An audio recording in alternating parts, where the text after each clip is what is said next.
2020-ൽ പുറത്തിറങ്ങിയ horror science fiction thriller സിനിമയാണ് mentor. കഥയുടെ തുടക്കത്തിൽ റോഡിന്റെ നടുവിൽ തന്റെ ജീവൻ അവസാനിപ്പിക്കാനായി കിടക്കുന്ന ഒരു പെൺകുട്ടിയെ നാം കാണുന്നു. അല്പസമയത്തിനുള്ളിൽ തന്നെ ആ റോഡിലൂടെ ഒരു കാർ വരുന്നു. ആ കാർ തനിക്ക് നേരെ വരുന്നത് കണ്ടത് മാത്രം വേദനാജനകമായ ഒരു മരണത്തെ ഭയന്ന് അവൾ തന്റെ തീരുമാനം മാറ്റുന്നു. അവൾ റോഡിൽ നിന്ന് എഴുന്നേറ്റ് വശത്തേക്ക് മാറി നിൽക്കുന്നു. എന്നാൽ ആ കാർ ഓടിച്ചിരുന്ന ആളും അവളെ സഹായിക്കാൻ നിൽക്കാതെ ഒന്നും കണ്ടില്ലെന്ന പോലെ അവളെ അവഗണിച്ച് മുന്നോട്ടു പോകുന്നു. ഈ പെൺകുട്ടിയുടെ പേര് ലീസ എന്നാണ്. ലീസയുടെ ജീവിതം ഒരിക്കലും ശരിയായ നിലയിലല്ല. യഥാർത്ഥത്തിൽ ഇന്നാണ് ലീസയുടെ മകളുടെ ജന്മദിനം. പക്ഷെ അവളുടെ മകൾ ഇനി ഈ ലോകത്തില്ല.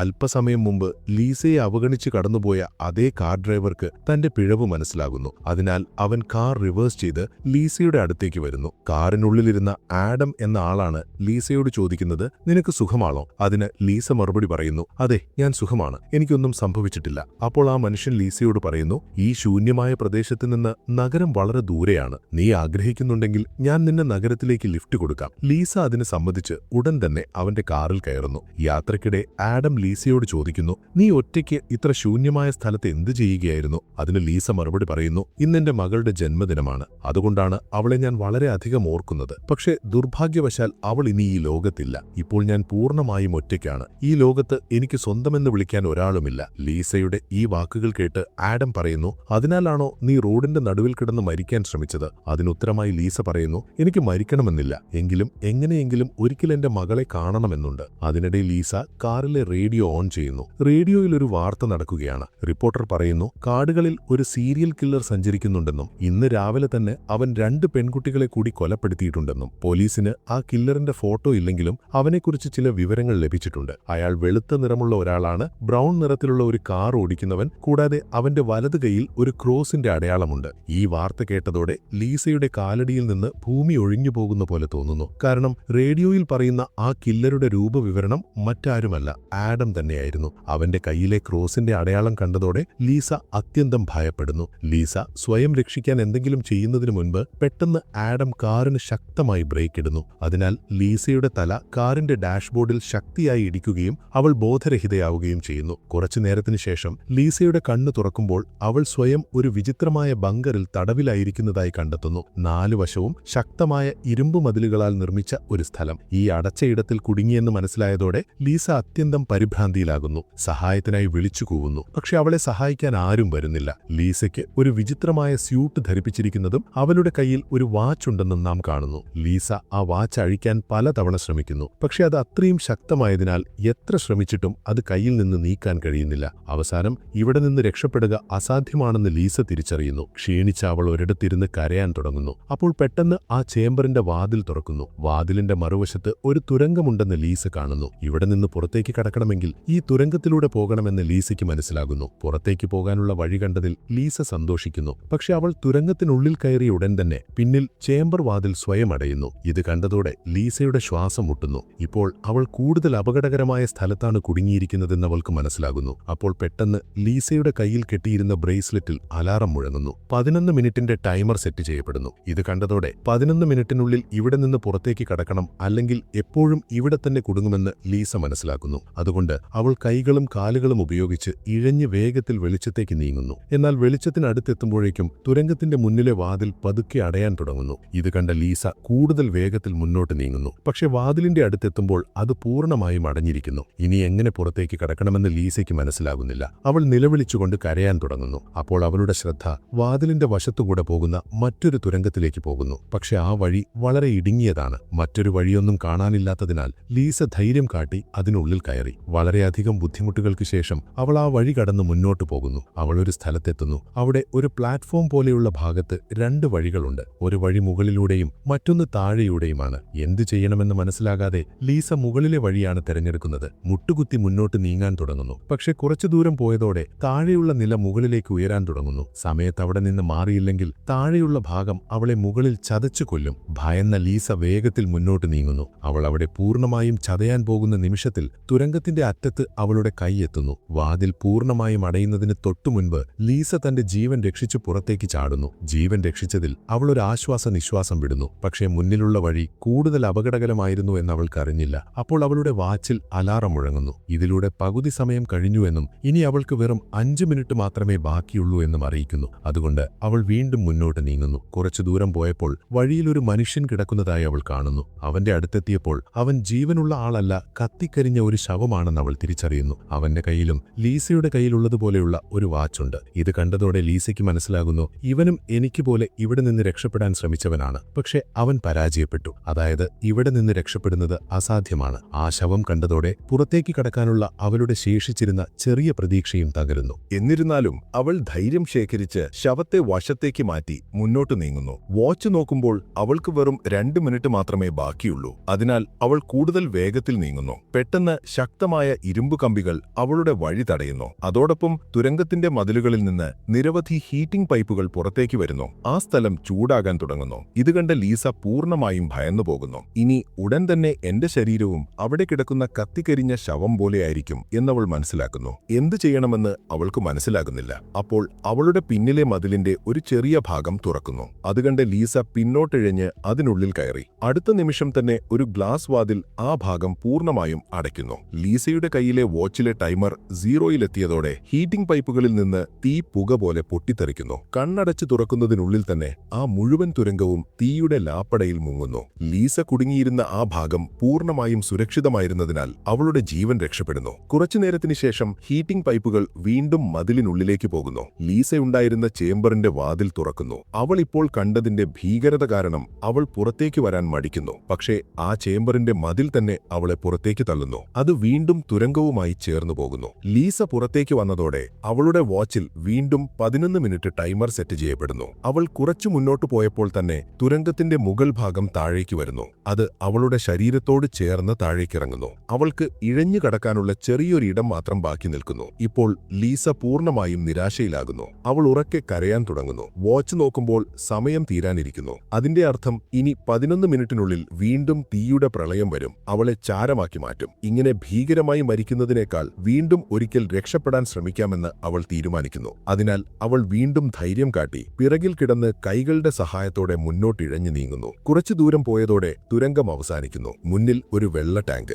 ലീസ വളരെ ക്ഷീണിതയാണ്. അവൾ കിടന്ന നിലയിൽ തന്നെ കൈകളുടെ സഹായത്തോടെ വെള്ളം കുടിച്ച് ദാഹം തീർക്കുന്നു. വാച്ച് നോക്കുമ്പോൾ ഇനി വെറും 8 മിനിറ്റ് മാത്രം. വെള്ളത്തിനപ്പുറം മറ്റൊരു വഴിയുമൊന്നും കാണാനില്ലാത്തതിനാൽ അവൾ ഒരു ദീർഘശ്വാസമെടുത്ത് വെള്ളത്തിലേക്ക് ഇറങ്ങുന്നു. വെള്ളത്തിലിറങ്ങിയതോടെ ടാങ്ക് വളരെ വലുതാണ്. ഏത് ദിശയിലേക്കാണ് പോകേണ്ടത് എന്നവൾക്ക് മനസ്സിലാകുന്നില്ല. അവൾ ചുറ്റും നീന്തി പുറപ്പെടാനുള്ള വഴി അന്വേഷിക്കുന്നു. പക്ഷേ ഒരു വഴിയും കാണുന്നില്ല. അവൾ ഇറങ്ങിയ വഴിയും ഇതിനകം അടഞ്ഞിരിക്കുന്നു. ഇപ്പോൾ അവളുടെ ശ്വാസവും തീരാൻ തുടങ്ങുന്നു. അപ്പോൾ ടാങ്കിന്റെ മുകളിലായി ഒരു വാതിൽ തുറക്കുന്നു. ലീസ വേഗത്തിൽ അതിലൂടെ പുറത്തേക്ക് കയറുന്നു. പുറത്തു വന്നതോടെ അവൾ ശക്തമായി ശ്വാസമെടുക്കുന്നു. മുന്നോട്ടുള്ള വഴി തിരയുന്നു. പക്ഷേ ലീസ അത്യന്തം ക്ഷീണിച്ചിരിക്കുകയാണ്. മുന്നോട്ട് നീങ്ങാൻ കഴിയാതെ അവൾ കഷ്ടപ്പെടുന്നു. കുറച്ചു നേരത്തിനകം അത്യധികം ക്ഷീണം മൂലം ഉറക്കം വരുന്നു. അപ്പോൾ പെട്ടെന്ന് ആരോ നിലവിളിക്കുന്ന ശബ്ദം അവളുടെ ചെവിയിൽ മുഴങ്ങുന്നു. അവിടെ മറ്റൊരാളുണ്ടെന്ന് സഹായം തേടുന്നു എന്ന് അവൾക്ക് മനസ്സിലാകുന്നു. ആ ശബ്ദം കേട്ട് ലീസയ്ക്കുള്ളിൽ വീണ്ടും ഒരു പ്രതീക്ഷ പിറക്കുന്നു. അവൾ വേഗത്തിൽ ആ ശബ്ദത്തെ പിന്തുടരുന്നു. പെട്ടെന്ന്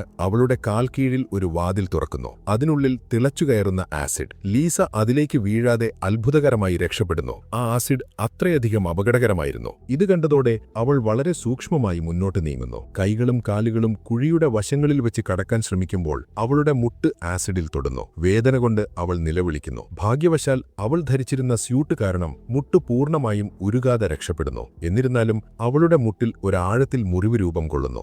സഹായം തേടുന്ന ശബ്ദം ഇപ്പോൾ വളരെ അടുത്തായി കേൾക്കുന്നു. വേദന മറന്ന് ലീസ വീണ്ടും ആ ശബ്ദത്തെ പിന്തുടരുന്നു. അവസാനം അവൾ ഒരു ഇരുമ്പ് ഗ്രിഡിന് മുന്നിലെത്തുന്നു. അതിന് കുറച്ചകലെയായി മറ്റൊരു ഗ്രിഡ്. അതിന്റെ പിന്നിലൊരു മനുഷ്യൻ. അവനും ലീസ പോലെ സ്യൂട്ടും കയ്യിൽ വാച്ചും ധരിച്ചിട്ടുണ്ട്. ലീസ അവനോട് പറയുന്നു, എന്റെ വാക്ക് കേൾക്കൂ. നമുക്ക് രണ്ടുപേർക്കും ഇവിടെ കുടുങ്ങിയിരിക്കുന്നു. പരസ്പരം സഹായിച്ചാൽ നമുക്ക് രക്ഷപ്പെടാം. പക്ഷേ അവൻ വളരെ നാളായി ഇവിടെ കുടുങ്ങിയതിനാൽ അവന്റെ മാനസിക നില തകർന്നിരിക്കുന്നു. ഒരിക്കൽ അവൻ ലീസയെ തെറിവിളിക്കുന്നു. പിന്നെ വീണ്ടും ക്ഷമ ചോദിക്കുന്നു. അവർ ഉടൻ തിരിച്ചുവരും, നമ്മളെ കൊല്ലും എന്ന് പറഞ്ഞ് അവൻ ചിരിക്കാൻ തുടങ്ങുന്നു. അപ്പോൾ അവളുടെ കയ്യിലെ വാച്ചിൽ 60 സെക്കൻഡിന്റെ കൗണ്ട് ഡൗൺ ആരംഭിക്കുന്നു. ഹീറ്റിംഗ് പൈപ്പുകൾ വീണ്ടും മതിലുകളിൽ നിന്ന് പുറത്തേക്ക് വരുന്നു. ഇത്തവണ രക്ഷപ്പെടാനുള്ള ചേംബർ ലീസയുടെയും ആ മനുഷ്യന്റെയും നടുവിലാണ് തുറക്കുന്നത്. അതിൽ ഒരാൾക്ക് മാത്രമേ ഒളിക്കാൻ കഴിയൂ. ഇപ്പോൾ ഒന്നുകിൽ അവൻ രക്ഷപ്പെടും, അല്ലെങ്കിൽ ലീസ. ലീസ. അടുത്ത നിമിഷം തന്നെ ഇരുമ്പ് ഗ്രിഡ് മാറിപ്പോകുന്നു. ഇരുവരും വേഗത്തിൽ ചേംബറിലേക്ക് ഓടുന്നു. ചേംബറിലെത്തിയതോടെ അവർ പരസ്പരം അടിക്കുകയും തള്ളുകയും ചെയ്യുന്നു. ഒരിക്കൽ ലീസ അവനെ പുറത്തേക്ക് തള്ളുന്നു, പിന്നെ അവൻ ലീസയെ പുറത്തേക്ക് തള്ളുന്നു. അവസാനം സമയം തീരാനിരിക്കുന്ന നിമിഷത്തിൽ ലീസ അവനെ ശക്തമായി തള്ളിവിട്ട് ചേംബറിനുള്ളിൽ കയറി. അവൻ ലീസയുടെ കാൽ പിടിച്ച് പുറത്തേക്ക് വലിക്കാൻ ശ്രമിക്കുന്നു. അതേസമയം 60 സെക്കൻഡ് തീരുന്നു. ചേംബറിന്റെ ഗ്ലാസ് വാതിൽ അടഞ്ഞ് അവന്റെ കൈ മുറിഞ്ഞു പോകുന്നു. വേദന കൊണ്ട് അവൻ നിലവിളിക്കുന്നു. അപ്പോൾ ലീസ അവന്റെ മുറിഞ്ഞ കൈയിലുള്ള ക്രോസിന്റെ ടാറ്റു കാണുന്നു. അത് കണ്ട് ലീസ തിരിച്ചറിയുന്നു, അവൻ മറ്റാരുമല്ല, അവളെ കാറിൽ ബോധം കെടുത്തിയ സീരിയൽ കില്ലർ ആഡം തന്നെയാണ്. ഇപ്പോൾ ലീസയുടെ എല്ലാ സംശയങ്ങളും മാറുന്നു. മുൻപ് അവൾ കരുതിയത് ആഡം അവളെ ഇവിടെ തടവിലാക്കിയതാണെന്ന്. പക്ഷേ യാഥാർത്ഥ്യം വേറെയായിരുന്നു. ആഡം ഇപ്പോൾ തന്നെ മരണത്തിന്റെ വക്കിലാണ്. അപ്പോൾ ലീസയുടെ വാച്ചിലെ 11 മിനിറ്റ് തീരുന്നു. ഹീറ്റിംഗ് പൈപ്പുകളിൽ നിന്നുള്ള തീ കുറച്ചു സെക്കൻഡുകൾക്കുള്ളിൽ തന്നെ ആഡമിനെ ചാരമാക്കി മാറ്റുന്നു. ഈ ഭീകരമരണം സ്വന്തം കണ്ണുകൾ കൊണ്ട് കണ്ട ലീസ ഭയന്നു വിറയ്ക്കുന്നു. കുറച്ചു നേരത്തിനു ശേഷം ഒരു ചെറിയ തുരങ്കത്തിലൂടെ ഒരു റോബോട്ട് പുറത്തേക്ക് വരുന്നു. അത് ഭീകരമായൊരു സ്കൾ രൂപത്തിലുള്ളതാണ്. ആ റോബോട്ട് ലീസയെ ആക്രമിക്കുന്നില്ല, പകരം ആസിഡിൽ കത്തിയ അവളുടെ മുട്ടർ സുഖപ്പെടുത്തുന്നു. ലീസ അവനോട് ചോദിക്കുന്നു, നീ ആരാണ്? എന്നെ ഇവിടെ കൊണ്ടുവന്നതെന്തിന്? അതിനു മറുപടിയായി റോബോട്ടിന്റെ വായിൽ നിന്ന് ഒരു ഉപകരണം പുറത്തേക്ക് വരുന്നു. അത് ലീസയുടെ സ്യൂട്ടുമായി ബന്ധിപ്പിക്കപ്പെടുന്നു. ആ ഉപകരണത്തിന്റെ സഹായത്തോടെ ലീസയ്ക്ക് തന്റെ ഫ്ലാഷ് ബാക്ക് ഓർമ്മകൾ മുഴുവനും തിരികെ വരുന്നു. ആഡത്തിനൊപ്പം കാറിലിരുന്നപ്പോൾ അവന്റെ യഥാർത്ഥ മുഖം അവൾ തിരിച്ചറിഞ്ഞ നിമിഷം. അതിനുശേഷമുണ്ടായ സംഘർഷം. ആ സമയത്ത് ആഡം ലീസയുടെ നെഞ്ചിൽ കത്തികുത്തി അവളെ കാറിൽ നിന്ന് പുറത്തേക്ക് തള്ളിയിരുന്നു. അതേ നിമിഷം ആകാശത്ത് നിന്ന് ഒരു വെളുത്ത വെളിച്ചം അവളുടെ ദിശയിലേക്ക് വരുന്നതും അവൾ കണ്ടിരുന്നു. ഇതോടെ ലീസ ഇപ്പോഴത്തെ സമയത്തിലേക്ക് തിരികെ വരുന്നു. ഇപ്പോൾ അവൾക്ക് മനസ്സിലാകുന്നു, ആ അന്യഗ്രഹ ജീവികളാണ് ആഡം എന്ന പിശാചിൽ നിന്ന് അവളുടെ ജീവൻ രക്ഷിച്ച് അവളെ ഇവിടെ കൊണ്ടുവന്നത്. എന്നാൽ എന്തിനാണ് അവളെ ഇവിടെ കൊണ്ടുവന്നതെന്ന് പറഞ്ഞില്ലാതെ ആ റോബോട്ട് അവിടെ നിന്ന് അപ്രത്യക്ഷമാകുന്നു. അവർ അവളെ കൊല്ലാൻ ഉദ്ദേശിക്കുന്നില്ല. ഈ ഗെയിം അവൾ ജയിച്ചാൽ മാത്രമേ രക്ഷപ്പെടാനാകൂ എന്ന് ലീസ മനസ്സിലാക്കുന്നു. അവൾ വീണ്ടും ചേംബറിൽ നിന്ന് പുറത്തേക്ക് വരുന്നു.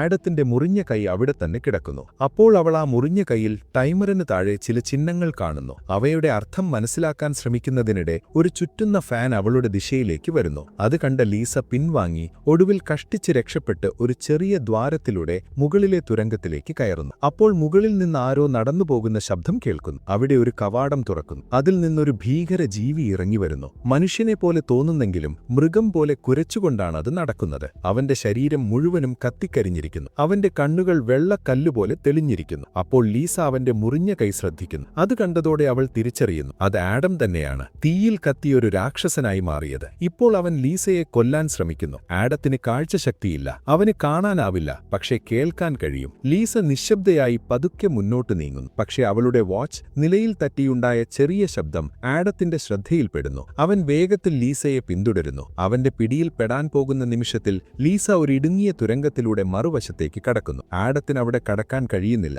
ലീസ മുന്നോട്ടു പോകുമ്പോൾ 2 വഴികൾ അവളുടെ മുന്നിൽ തുറക്കുന്നു. ഏതു വഴി തിരഞ്ഞെടുക്കണമെന്ന് അവൾക്ക് മനസ്സിലാകുന്നില്ല. വളരെ ആലോചിച്ചിട്ടും തീരുമാനമില്ലാത്തതിനാൽ അവൾ അനുമാനിച്ച് ഇടത് തുരങ്കത്തിലേക്ക് കയറുന്നു. അത് പുറത്തേക്ക് തുറക്കുന്ന ഒരു മുറിയിലേക്കാണ് എത്തുന്നത്. ആ മുറിയുടെ 4 ഭാഗവും ഗ്ലാസ് മതിലുകളാണ്. ആ മതിലുകളിൽ ലീസയുടെ ജനനത്തിൽ നിന്ന് തന്റെ മകളെ പ്രസവിച്ചവരെക്കുറിച്ചുള്ള എല്ലാ ഓർമ്മകളും കാണിക്കുന്നു. അവളുടെ അശ്രദ്ധ മൂലമാണ് തന്റെ മകൾ മരിച്ചതെന്ന് അവൾ അവിടെ കാണുന്നു. ഇത് കണ്ട് ലീസ തകർന്നു വീണ് കരയുന്നു. അപ്പോൾ മുകളിൽ നിന്ന് ആഡം വീണ്ടും അവളെ പിന്തുടരുന്നതായി അവൾ കാണുന്നു. എങ്കിലും അവൾ വീണ്ടും രക്ഷപ്പെട്ട് മറ്റൊരു തുരങ്കത്തിലേക്ക് കടക്കുന്നു. അവിടെ അവൾ കണ്ടത് അവളുടെ സന്തോഷത്തിന് അതിരില്ലാത്തതായിരുന്നു. തുരങ്കത്തിന്റെ അവസാനം നീലാകാശം തെളിഞ്ഞു നിൽക്കുന്നു. സ്വാതന്ത്ര്യം ഇത്ര അടുത്തായി കണ്ടതോടെ ലീസയ്ക്ക് വീണ്ടും ധൈര്യം ലഭിക്കുന്നു. എന്നാൽ ആ വഴി കടക്കാൻ കഠിനമായ മുള്ളുകമ്പികളിലൂടെ പോകണം. ഇനി വെറും 60 സെക്കൻഡ് മാത്രമാണ് ബാക്കി. ഹീറ്റിംഗ് പൈപ്പുകളും പുറത്തേക്ക് വരുന്നു. സമയം കളയാതെ ലീസ മുള്ളുകമ്പികൾക്കടിയിലൂടെ ഇഴയാൻ തുടങ്ങുന്നു. മുള്ളുകൾ അവളുടെ ശരീരത്തിൽ കുത്തി അവളുടെ പുറം ഭീകരമായി മുറിയുന്നു. രക്തമൊഴുകുന്നു. വേദനയുണ്ടെങ്കിലും അവൾ നിർത്താതെ മുന്നോട്ട് നീങ്ങുന്നു. പിന്നിൽ ആഡം ഒരു ചേംബറിലേക്ക് ചാടിയൊളിക്കുന്നു. ഇനി തീയുടെ പ്രളയം വരാനിരിക്കുന്നു. രക്തമൊഴുകുന്ന ലീസയ്ക്ക് മുന്നോട്ട് നീങ്ങാൻ ബുദ്ധിമുട്ട്. കാഴ്ച മങ്ങുന്നു. അപ്പോൾ 60 സെക്കൻഡ് തീരുന്നു. തീ പെയ്യാൻ തുടങ്ങുന്നു. അതിനു മുൻപ് തന്നെ ലീസയുടെ കാൽ കീഴിൽ ഒരു വാതിൽ തുറക്കുന്നു. അവൾ താഴെ വീണ് ബോധയാകുന്നു. കുറച്ചു നേരത്തിനു ശേഷം അവളുടെ കണ്ണു തുറക്കുമ്പോൾ തുടക്കത്തിൽ നിന്ന അതേ സ്ഥലത്ത് തന്നെയാണ് അവൾ വീണ്ടും. അവൾ നടത്തിയ എല്ലാ പ്രയത്നങ്ങളും പാഴായിപ്പോയിരിക്കുന്നു. ഇത് കണ്ട ലീസ പൂർണ്ണമായും തകർന്നു പോകുന്നു. അപ്പോൾ റോബോട്ട് വീണ്ടും അവളുടെ മുറിവുകൾ ശുശ്രൂഷിക്കാൻ വരുന്നു. പക്ഷെ ലീസ അത് തടയുന്നു. ഇനി വീണ്ടും ഇതെല്ലാം ആവർത്തിക്കാൻ എനിക്ക് കഴിയില്ല, ഞാൻ മരിക്കണമെന്നവൾ പറയുന്നു. റോബോട്ട് അവളുടെ വാക്ക് അംഗീകരിക്കുന്നു. അതിന്റെ വായിൽ നിന്നൊരു ഇഞ്ചക്ഷൻ പുറത്തുവന്ന് ലീസയുടെ ദിശയിലേക്ക് നീങ്ങുന്നു. അപ്പോൾ ലീസയ്ക്ക് ലീസയ്ക്ക് ആഡത്തിന്റെ കൈയിലെ അടയാളം ഓർമ്മ വരുന്നു. അത് പുറത്തേക്കുള്ള വഴിയെക്കുറിച്ചുള്ള സൂചനയാണെന്ന് അവൾ തിരിച്ചറിയുന്നു. അവൾ സ്വന്തം രക്തം ഉപയോഗിച്ച് മതിലിൽ ആ ചിഹ്നങ്ങൾ വരയ്ക്കുന്നു. ശ്രദ്ധിച്ചു നോക്കിയപ്പോൾ അവ ആരോകളാണെന്ന് അവൾക്ക് മനസ്സിലാകുന്നു. ആദ്യ ആരോ ഇടത്തേക്ക് വളഞ്ഞിരിക്കുന്നു. അതിന്റെ അർത്ഥം ആദ്യ 2 തുരങ്കങ്ങളിൽ ഇടതുവഴിയാണ് തിരഞ്ഞെടുക്കേണ്ടത്. രണ്ടാമത്തെ ആരോ വലത്തേക്ക്. അത് അടുത്ത 2 വഴികളിൽ വലതുവഴി സൂചിപ്പിക്കുന്നു. അവളുടെ വാച്ചിലും ഇത്തരം ചിഹ്നങ്ങൾ ഉണ്ടാകുമെന്ന് അവൾ തിരിച്ചറിയുന്നു. അവൾ റോബോട്ടിനോട് തന്റെ മുറിവുകൾ ശുശ്രൂഷിക്കാൻ ആവശ്യപ്പെടുന്നു. മുറിവുകൾ സുഖപ്പെട്ടതോടെ അവൾ പുതിയ പ്രതീക്ഷയോടെ വീണ്ടും യാത്ര തുടങ്ങുന്നു. മുൻപ് പോയ വഴികളായതിനാൽ അവൾ എളുപ്പത്തിൽ മുന്നോട്ടു പോകുന്നു. ആസിഡ് കുഴിക്കരികെ എത്തിയപ്പോൾ അവൾ അവളുടെ വാച്ച് ആസിഡിൽ കത്തിച്ച് കയ്യിൽ നിന്ന് നീക്കുന്നു. അവളുടെ കയ്യിലും അതേ ചിഹ്നങ്ങളുണ്ട്. അവൾ ശരിയായ വഴികൾ തിരഞ്ഞെടുത്ത് മുന്നോട്ടു പോകുന്നു. എന്നാൽ വീണ്ടും ആഡം അവളെ പിന്തുടരുന്നു. അവനെ വഞ്ചിക്കാൻ ലീസ വാച്ച് ഒരു തുരങ്കത്തിലേക്കെറിഞ്ഞ് സ്വയം മറ്റൊരു വഴിയിൽ ഒളിക്കുന്നു. ആഡം വാച്ചിന്റെ ശബ്ദം പിന്തുടരുന്നു. പിന്നീട് അവൾ തിരിച്ചറിയുന്നു ആഡം പോയ വഴിയാണ് ശരിയായ വഴി. അതിനാൽ അവൾക്കും അതേ വഴിയിൽ കയറേണ്ടി വരുന്നു. അവസാനം കഠിനമായ പോരാട്ടത്തിന് ശേഷം ലീസ ആഡത്തെ പൂർണ്ണമായും ഇല്ലാതാക്കുന്നു. അവസാനം അവൾക്ക് വീണ്ടും 2 വഴികൾ കാണുന്നു. ചിഹ്നങ്ങൾ അനുസരിച്ച് വലതുവഴിയാണ് അവസാന വഴി. പക്ഷേ ഇടതുവഴിയിൽ നിന്നൊരു പെൺകുട്ടി പുറത്തേക്ക് വരുന്നു. അത് ലീസയുടെ മകൾ നീനയാണ്. നീനയെ കണ്ട ലീസ തകർന്നു വീണ് കരയുന്നു. നീന അവളോട് പറയുന്നു, എന്നെ വീണ്ടും ഒറ്റയ്ക്ക് വിടരുത്. ലീസ മറുപടി പറയുന്നു, നീ ഇതിനകം മരിച്ചിരിക്കുന്നു. എന്റെ വഴി മറ്റൊന്നാണ്. ഹൃദയം തകർന്നെങ്കിലും അവൾ മുന്നോട്ടു പോകുന്നു. എന്നാൽ പെട്ടെന്ന് അവളുടെ വഴിയിൽ 3 ഇരുമ്പ് ബ്ലേഡുകൾ പ്രത്യക്ഷപ്പെട്ടു. അവ അതിവേഗത്തിൽ മുകളിലേക്കും താഴേക്കും ചലിച്ചുകൊണ്ടിരുന്നു. അവ മുറിച്ചു കടക്കുക എന്നാൽ ശരീരം കഷണങ്ങളായി പോകുക എന്നതായിരുന്നു അർത്ഥം. എങ്കിലും ലിസയ്ക്ക് എങ്ങനെയെങ്കിലും അവിടെ നിന്ന് പുറത്തു കടക്കണമായിരുന്നു. അതിനാൽ അവൾ ശ്രദ്ധിച്ചു നോക്കിയപ്പോൾ ആദ്യത്തെ ബ്ലേഡ് ഓരോ 4 സെക്കൻഡിലും ഒരിക്കലാണ് താഴേക്ക് വരുന്നതെന്ന് മനസ്സിലായി. ലിസ അതിനടുത്തേക്ക് നീങ്ങുകയും ബ്ലേഡ് മുകളിലേക്ക് പോയ ഉടനെ 4 സെക്കൻഡ് തികയുന്നതിനു മുൻപ് വേഗത്തിൽ അപ്പുറത്തെത്തുകയും ചെയ്തു. അതിനുശേഷം അവൾ രണ്ടാമത്തെ ബ്ലേഡിനടുത്തേക്കെത്തി. അതുപോലെ രണ്ടാമത്തെ ബ്ലേഡ് ഓരോ 3 സെക്കൻഡിലും താഴേക്ക് വരുന്നുണ്ടായിരുന്നു. ധൈര്യം സംഭരിച്ച് ലിസ അതും മുറിച്ചു കടന്നു. എന്നാൽ അവസാനത്തെ ബ്ലേഡ് വെറും 2 സെക്കൻഡിലാണ് താഴേക്ക് വന്നിരുന്നത്. അത് മറികടക്കുക എന്നത് ലിസയെ സംബന്ധിച്ച് അതീവ ദുഷ്കരമായിരുന്നു. പക്ഷേ സ്വാതന്ത്ര്യത്തിനായുള്ള ആഗ്രഹത്താൽ ലിസ അതും മുറിച്ചു കടക്കാൻ ശ്രമിച്ചു. നിർഭാഗ്യവശാൽ അവളുടെ കാൽ ബ്ലേഡിനിടയിൽ കുടുങ്ങി മുറിഞ്ഞുപോയി.